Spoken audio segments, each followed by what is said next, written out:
The Storm didn't beat the Mystics so much as they humiliated them. Washington didn't have a towel to wave, but it would have appreciated a white flag. Basically, we got our butts kicked in every phase of the game, Mystics coach Mike Thibault said.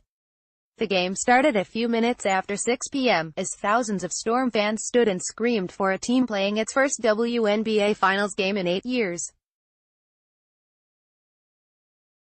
The game ended about 10 seconds later, when Seattle shooting guard Jewell Loyd found a cutting Natasha Howard at the 9:50 mark in the first quarter Friday. It signaled the start of the Storm's most dominant performance of the playoffs, if not the season.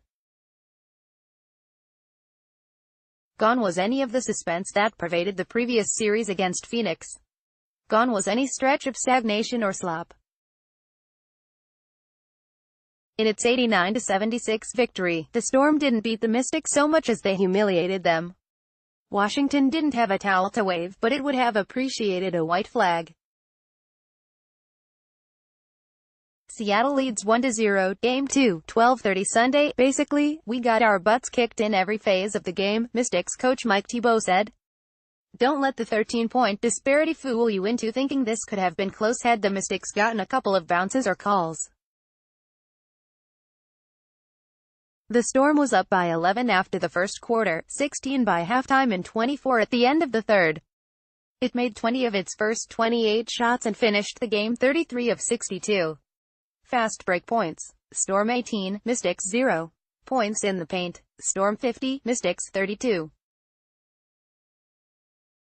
Didn't matter if it was speed or size, Seattle was way ahead of and heads and shoulders above Washington. Perhaps the most striking stat was the 8 turnovers the Storm forced within the first 12 minutes. Steals led to easy layups, which led to a widening lead, which led to the Mystics essentially wilting. This was different from the Mercury series, when 20-point leads would vanish and leave the Storm contemplating how victory eluded them. The difference this time? We learned from our mistakes, Loyd said. We learned that we can't give teams life, especially in the playoffs. One can't ignore that Mystics star Elena Delle Donne hasn't been the same since suffering a bone bruise on her knee in Game 2 of the semifinals versus Atlanta. Averaging 20.7 points, the forward was an MVP candidate for most of the regular season, but has averaged just 13 points over her past 3 games, 10 Friday, while shooting .385 from the field. But even with their best player hurt, the Mystics were able to stave off the Atlanta Dream and reach the finals. So can they challenge the Storm? Answering that with a straight no would be an insult to sports history. Championship teams have recovered from Game 1 drubbings and Washington is still replete with weaponry. Plus, it's unlikely Storm forward Howard is going to follow with a performance resembling Friday's, in which she scored 19 points and went 8 of 9 from the field. Same goes for Loyd, who scored 23 points while shooting 9 of 12 from the field and 3 of 3 from beyond the three-point line. But that Game 1 massacre wasn't merely the result of a deft shooting touch, it was one team making the other look like the practice squad. Of course, it didn't hurt that there were 11,486 people in the building cheering for the Storm.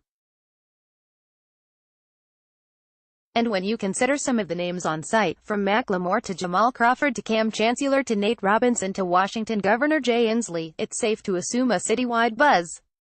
Loyd felt it when she was getting her car washed earlier in the week. A guy yelled, "I can't wait to go to the game," and based on the way the Storm played in this best-of-5 opener, Sunday might be the last time anyone in Seattle can see a game live this season. There really wasn't a weak spot for the Storm on Friday. League MVP Breanna Stewart had 22 points on 7 of 14 shooting. Point guard Sue Bird, fresh off her 14-point fourth quarter 3 days earlier, added 4 points and a game-high 7 assists. It was a true team effort from a squad looking more and more likely to hang its third championship banner. After the game, Stewart downplayed the blowout and said the Mystics are going to give the Storm their best shot Sunday. They'll come out with even more of a fire in them, she said. Maybe, but any fire they had Friday was extinguished immediately. The Storm owned the court, and are now this close to owning a title.